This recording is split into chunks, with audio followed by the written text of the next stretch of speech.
Welcome back to the Stanford Healthcare AI podcast. And so thrilled to be joined by Dr. Jessica Mega, who also is on faculty at Stanford, practicing cardiologist, was chief medical officer at Google and co-founder, chief medical officer at Verily. And most of you have already probably seen her profile before. We're just so thrilled to have her here today. Thanks. It's amazing to be here, and the work you're doing is really helpful for the community. So maybe just to kick things off, and we were already starting to chat about this as we were getting on, but adoption continues to rise, and we continue to see more, it feels like every month on these topics where models are going. And so, Matt, help ground us here to a few of these data points that we're looking at here around adoption, downloads, usage, and just help ground us. Yeah, I mean, I know we kind of have this thread going as part of like a longer conversation between the different episodes, but I guess I'm continually amazed. I think those of us who spend a lot of time thinking about this, maybe sometimes assume that, okay, everyone is aware and everyone's already been using the models and has a formed an opinion. And when you see these continued, spikes and the usage keeps going up, the number of downloads it seems to be sustained at least for the last month at 1 million a day, and then you're kind of seeing this asymptotically increasing, spike in users. It just, I guess it reminds me that, hey, maybe we are pretty early. And I do feel like once in a while I'll bump into somebody who is just kind of really digging in as opposed to just like the casual, hey, my kid used it for homework one day, or I tried to write an email with it one time. Now it's like it's actually a part of my daily routine for a lot of different tasks. I don't know what you all think. I mean, I don't know if I'd call myself a power user per se, but I would say that I spend a lot of time trying out the models in different ways and in particularly testing them in various healthcare scenarios. But I guess I sometimes make the maybe it's the wrong assumption that everyone is already doing this. And I guess this kind of data shows me that the classics we're early still. It feels like we're still early. I don't know. What do you guys think? Well, what I find interesting that you brought up is there's a range of use cases and there are a range of groups who are using it. And what I've found is when people start to use these tools and it provides value, it's like this amazing flywheel, right? And it's one of those things where I know personally I started around what I would call more traditional use cases, let's say helping with a letter or an email. And then you said, okay, can you translate that? Okay, that gets you hooked on to another type of aspect. And then I've gone from what I would call more standard tasks to much more creative tools. And that's, I think, where the hook is. And one of the observations I've personally made is I think sometimes we're not always thinking about getting the right tool for the right fit. So if if you want to add two numbers, then a calculator is really good. Like grab that calculator and stick with it. When you want more creative ideation, you want to brainstorm around a concept, I started to work with some of the models around a talk that I was going to give. And it was one of the best brainstorming tools that was out there. And so I think we're going to get better and better for the right tool at the right time. And this is both in the world broadly and particularly in medicine. So that's what I'm seeing as these tools are being delivered. Well, we'll talk more about the medicine aspect. I mean, we could talk about the consumer uses of AI. I'm using translation now, speaking to my mother-in-law in Vietnamese back and forth. But let's ground it in medicine. And where are you? Because you're still practicing, as we were just talking about before. Are you starting to use any tools like this in your practice? Actually, Stanford just launched their own, chat with their EMR. There's a few other companies and places where that's starting to go. Have any of these made it into your practice yet? Have you started to see any of these tools, or in your mind, are they still a little bit too early? Yeah, so what I'll do is I'll give three examples, sort of sticking with the line of thought of right tool for the right moment. So when we are doing things where it's more rules-based, so something like drug-drug interactions that we all know that are out there, we do a pretty good job of trying to remember our pharmacology, but those are very basic rule-based algorithms that are out there. Or for example, risk scoring when we're trying to decide whether someone needs to have other testing before surgery. We don't want anything that deviates from the rules that we know. So that's something I think we all hold hands and say, this is tools that we've agreed on, and we don't really need to iterate on those. And then we have this second bucket, and this is where you're seeing most of the tools that are being approved by the FDA. There were about 220 approved AI tools in predominantly cardiology and radiology, where, and I'll just give you an example, something that I was able to work on, where we're looking at fundus images to help patients with diabetes get triaged for care.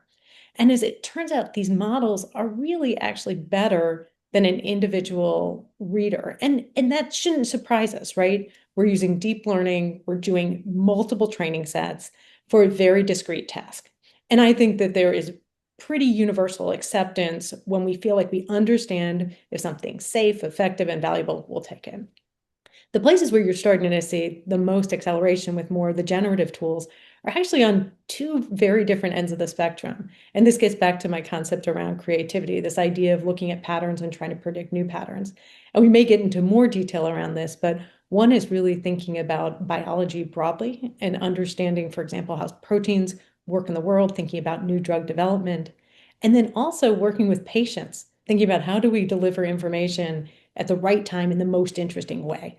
So it's this spectrum between rules-based to the most creative based mechanisms that we need. And so those are three different places which today these tools are being deployed. Well, and I'll push back a little bit on that because I totally agree with you on each of those categories. But what I'm starting to see is like as a user of all those tools, like do you have to have five different UIs? Do you have to have a bunch of tools on your desktop? Or are we now, again, to catch another buzzword, the agent space, where I have a model that understands my intent well enough that I can just talk to one model. And then each of those applications that you reference are now tools for the model to then bring the relevant information from those narrow models back to me, and I can still have that. I think this is the tension I'm starting to feel now, where again, this accelerated pace, the general interest in sort of, hey, I've really used this conversational easy UI approach, and I've gotten a lot of value out of it, as you've said, in your personal life. Now you're thinking about, well, maybe I don't want to open up the calculator app, or I don't want to open up a risk scoring app.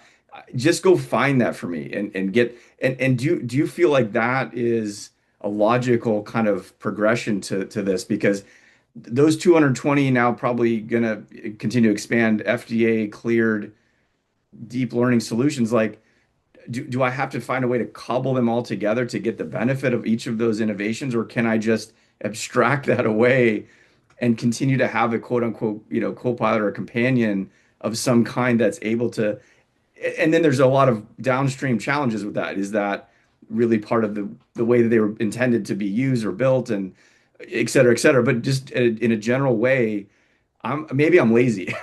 I just want to work with one thing, and I just want to have it do those other things for me so I don't have to like use my limited brain power.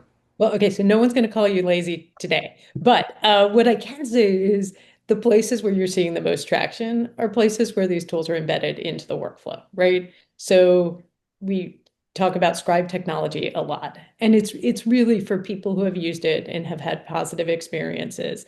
The acceptance and adoption is going up, right? And the reason why is it's built into your day-to-day workflow.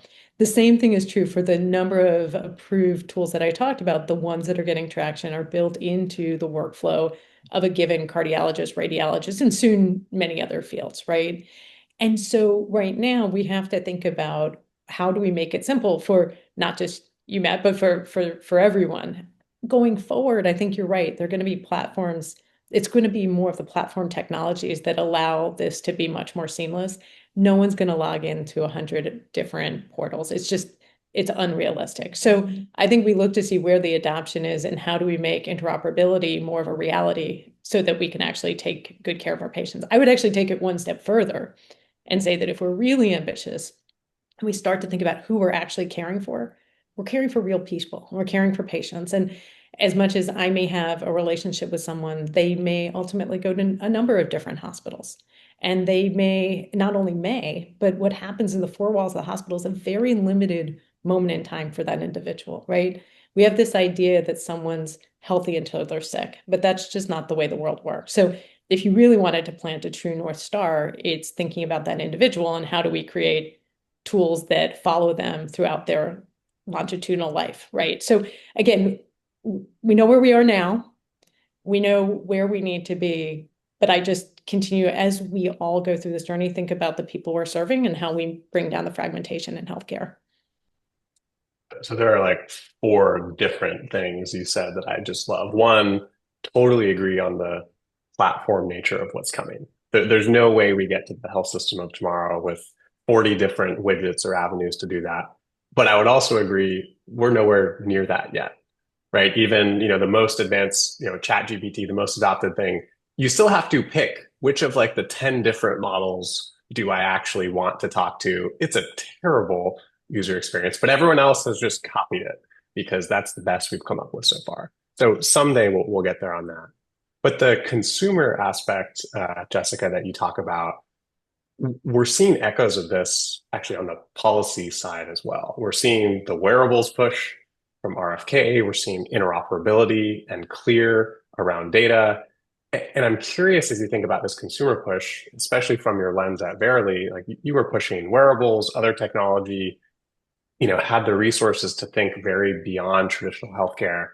So I guess maybe what you can share, take us through like what's your vision of kind of that consumerization of what might be possible with AI in this? What did you get to work on before? What did you feel like you had success in? What was hard? And like how does that relate now with the current set of AI tools? Yeah. So I'll walk through an example that I think is illustrative of where we could go as a system. And it goes back to putting that person in the center of their healthcare. So one area that we were able to focus on and there continues to be work on is with cardiometabolic disease. And we know that the number of people with diabetes, if you look not only in the United States, but you look internationally, has really been on the rise. And so the question is, how do you get the right care to patients? Because we certainly don't have the number of endocrinologists that we might need to support people, not only with diabetes, but even pre-diabetes. And so it started off with thinking about certain tools that people might need. And one of those tools could be a continuous glucose monitor.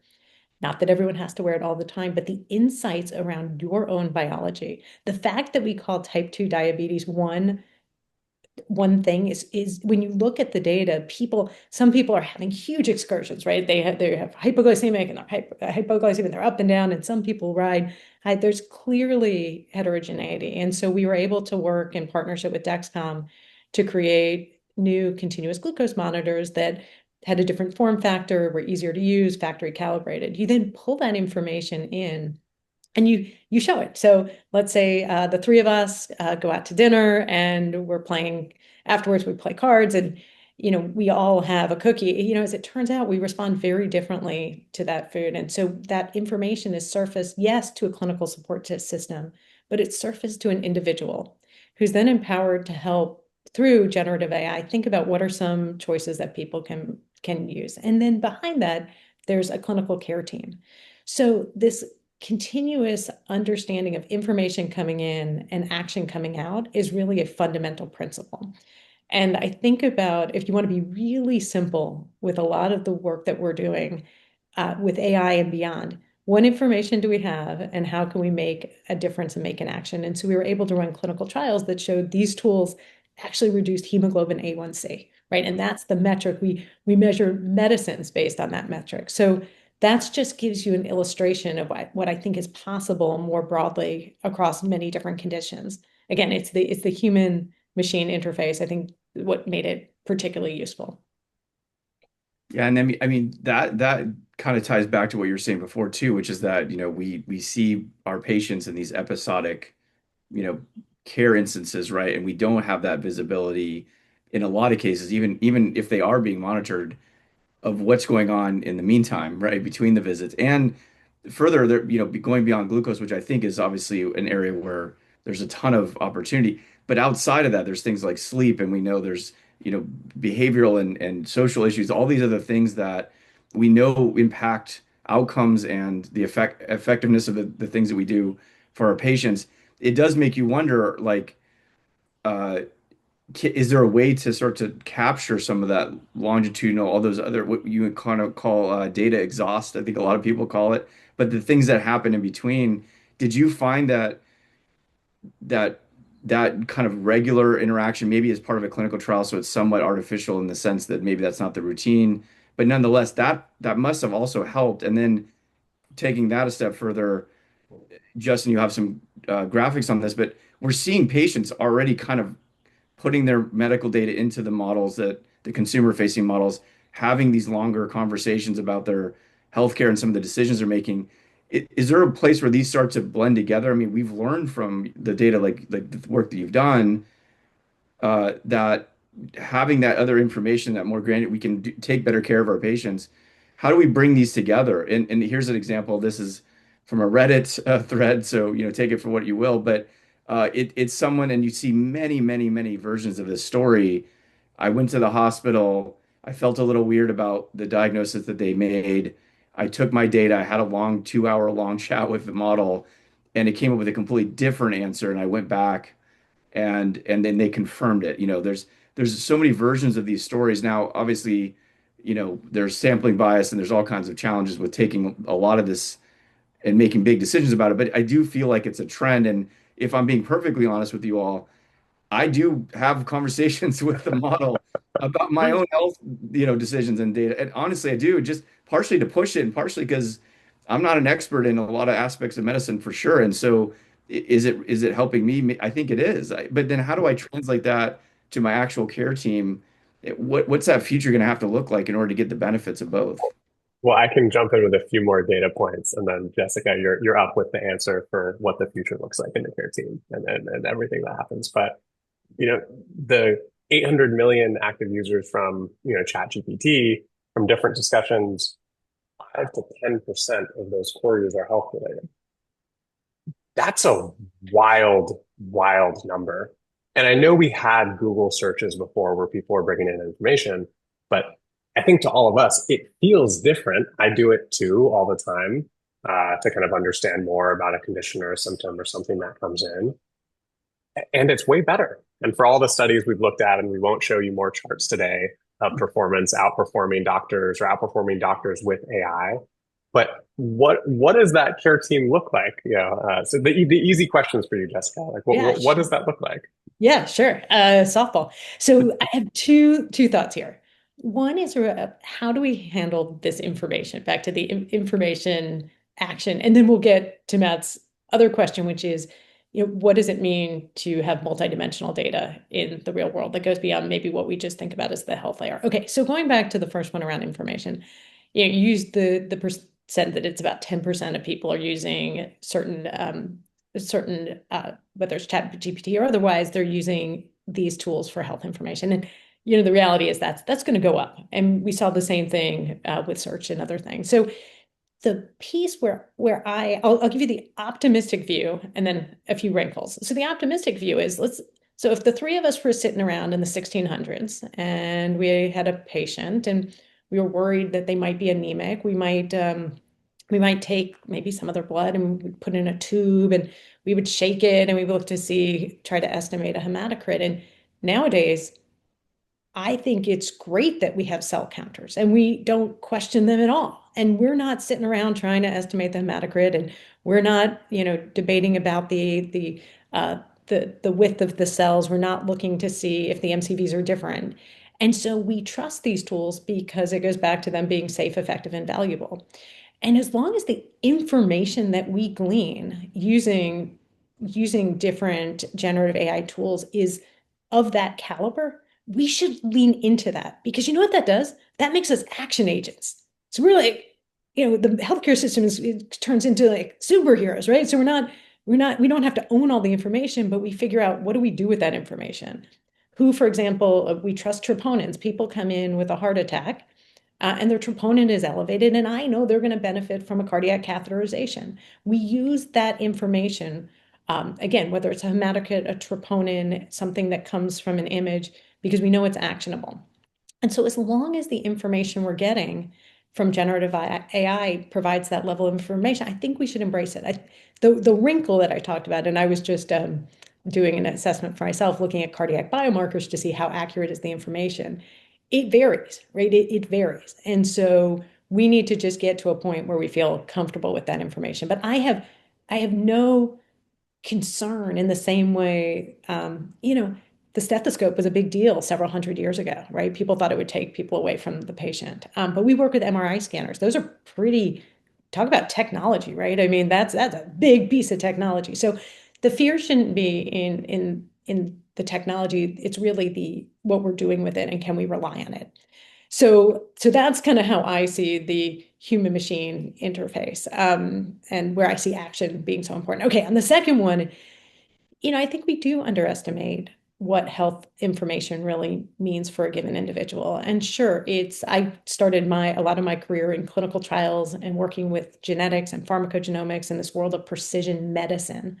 So, right, so what biological features impact your health? And we can talk more about that if that's of interest. But over time, the aperture opened and I started to really think about precision health and what really is important in someone's health journey. And in some ways, whether someone has diabetes or they have a cancer diagnosis, there's a longitudinal journey that they're on. And that's where, Matt, to your question, when you think about that health data, that's where people estimate a 1,500-fold increase in health information that can be very actionable on top of the diagnostics and therapeutics. So, again, those would be roadmaps for both of these tools. Get information that we believe we can lean on in the way that we lean on all of the assays that we do today, and contextualize health not in a silo, but in the world that a given person is living in. So that's what I see as the true north. I think that's a tremendous vision. I think it does tie together the learnings that we've had over the right. We've been chasing medicine for so long, and we know it's like there's a lot of pieces on the board, a lot of learnings. Tying this together, maybe this is a way to do that, and maybe the technology maybe it's part of the information asymmetry problem that we faced in the history of medicine, right? Like we had to spend, 10,000 plus hours to learn, and then we had to figure out how to translate that back into a relationship with our patients to go on that care journey to get to the diagnosis or to the treatment. And I feel like the information asymmetry may start to be leveling off with the availability of these tools to have a longer conversation. I have a 15-minute slot. I'm not going to be able to really get to the end of every one of the questions or the concerns that patients may have. I may not be able to even surface them in that time. But is this a kind of a companion technology that can kind of flatten that difference where we're on the journey together, and frankly, some of the things that we know and we want to do together are clear in both the patient and the physician's mind. That's the ultimate state, right? Is getting to the place where you are literally side by side with your patient going through the care process, right? And there's always that feeling today, at least in my experience, where I'm not 100% sure we're both on the same page at all times, right? Yeah. Yeah. Well, it's so interesting, right? If you think about even medical training, we end up specializing because the only way we can really wrap our head around the information is, in many ways, knowing more and more about less and less, right? Really being the world's expert in a given area. And some of these tools may liberate us in that regard and even get us to start thinking across different disciplines, right? It's interesting if you look at the field of inflammation. Inflammation touches work that rheumatologists do, right? So whether someone's seeing someone with lupus or rheumatoid arthritis, it affects oncology, it affects cardiology.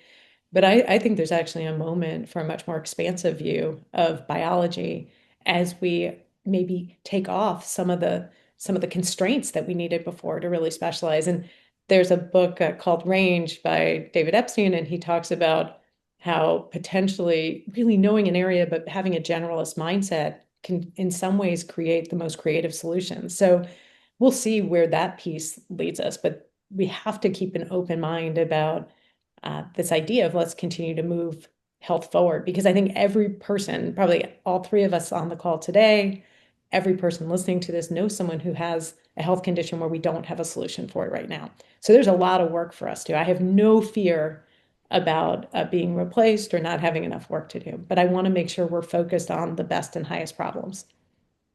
Agreed on that. And speaking of understanding the best and highest problems, places where we don't have treatments, this is neither Matt nor I's background spending a ton of time on drug development, new areas, but this is something on across genomics and personalized medicine that you've lived for years. So I guess tell us what excites you. What parallels do you see with the current revolution, if you want to call it, in kind of these tools to before with genomics? What excites you about how we can now apply these tools for new treatments? Yeah. So it's in my own personal journey in life has always been about how do you get new technologies to the hands of patients and clinicians.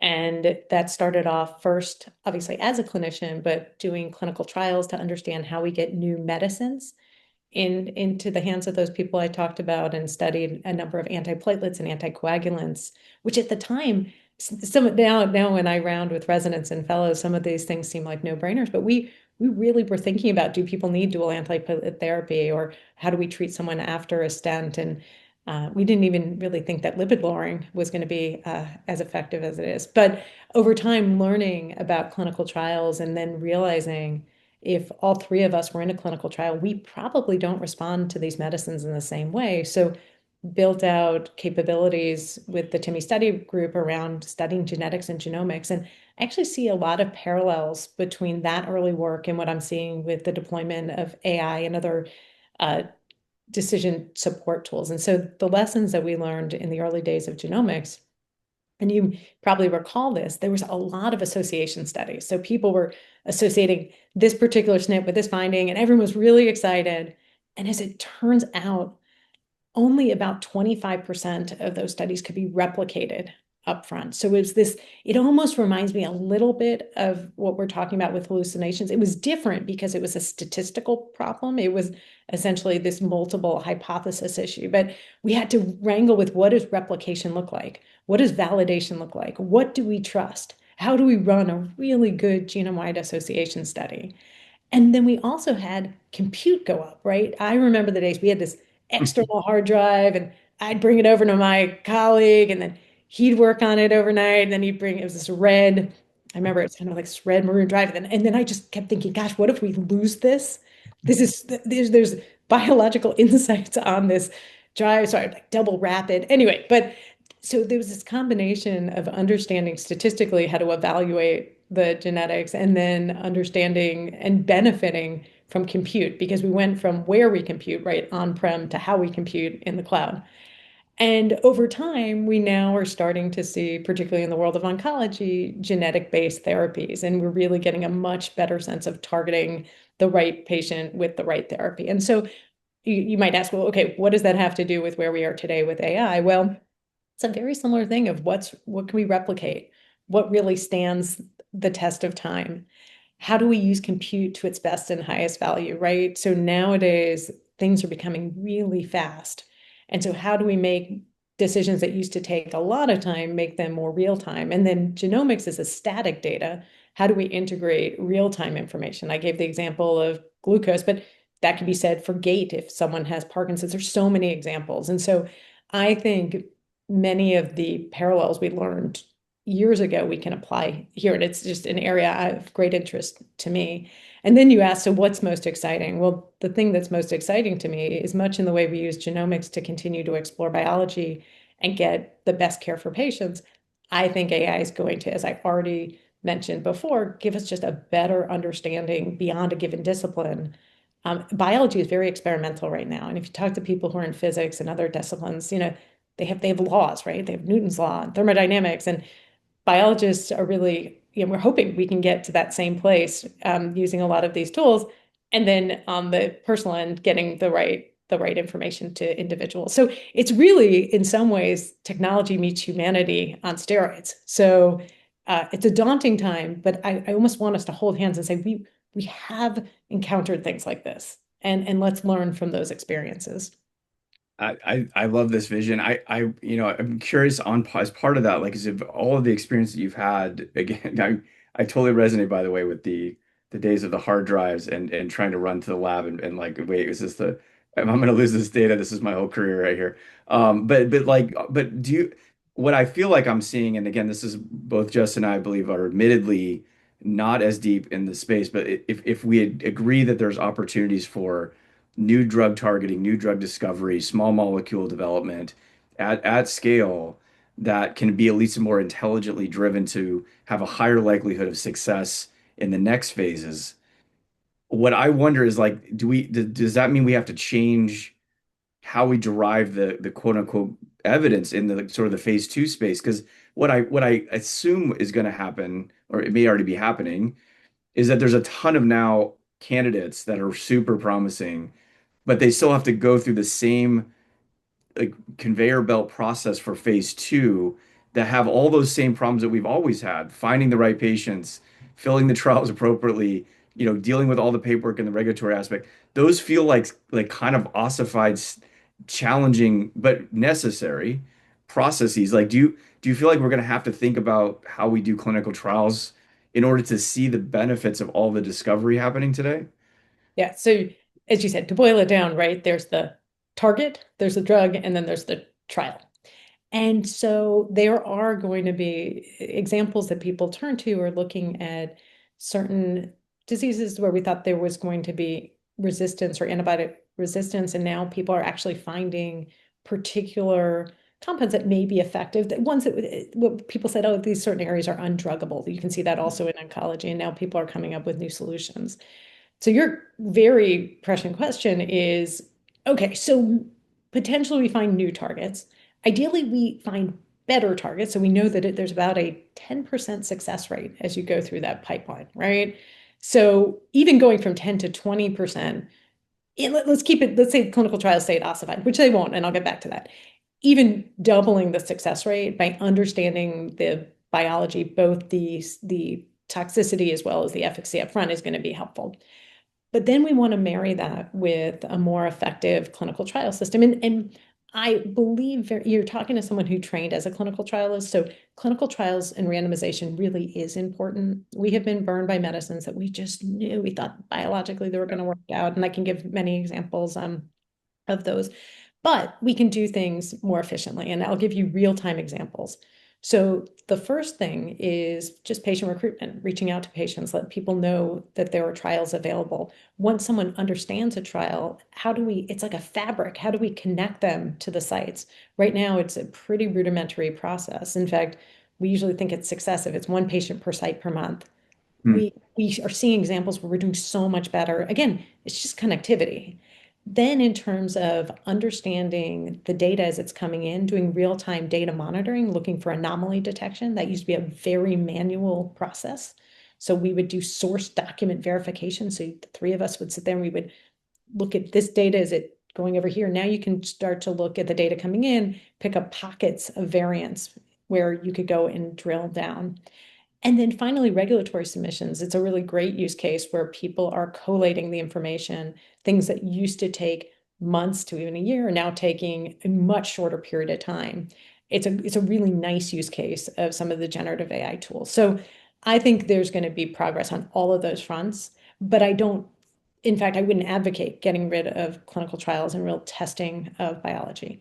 But man, are we getting smarter? And so that's the piece. Again, we have to decide if we're a half full or half empty. But I think when you approach a problem and you're able to see multiple pieces that will line up to lead to efficiencies, that's a good place. The other thing is we're seeing real progress in all these. It's not gosh, wouldn't that be nice? I always look at how rapidly we're learning. And the same thing can be true of models as we're starting to look at AI models. How much are they getting better? Are they getting smarter? It's almost like surrogate markers or surrogate endpoints. So I can tell you in the space that we're talking about here, things are getting better. And it's not just the trialists, even the FDA, starting to rethink its own process. They announced their own internal AI tool, a handful of weeks ago to start to take again processes that used to take months down to hours or days. And so I think there is hope to optimism here. And I agree with you. It is very easy to get burned by associations Mhm. and just the rigor of clinical trials, which hopefully doesn't go away. Uh, I know we're just about at time for what we have together here, but you just have such a unique perspective on kind of having seen these changes come across medicine and technology. So like, what's your crystal ball? What does 3 to 5 years look like? And we'll just bracket it towards clinical medicine, and then we'll wrap. Yeah. So what I would say, and again, I harken back to some of the lessons we learned around the applications of biomarkers and genetics and genomics as we get a better handle on where that information is most useful, information that is actionable, we're going to see the same thing going on as we think about AI and generative AI. And as I look to the future, we're going to have a better sense of what we talked about at the very beginning, the right tool for the right job. And you could imagine moving forward as we get better at the information, as we link that to the ambient scribes, are there clinical tasks that could be done in a way that is more streamlined, that gives us in the healthcare professions more time to think about the new treatments, spend time with our patients? Absolutely. But the call to action is in the reason why people take new medicines and the reason why people get percutaneous valves and the reason why people get genetic testing for triage of their chemotherapy is because we believe in that data.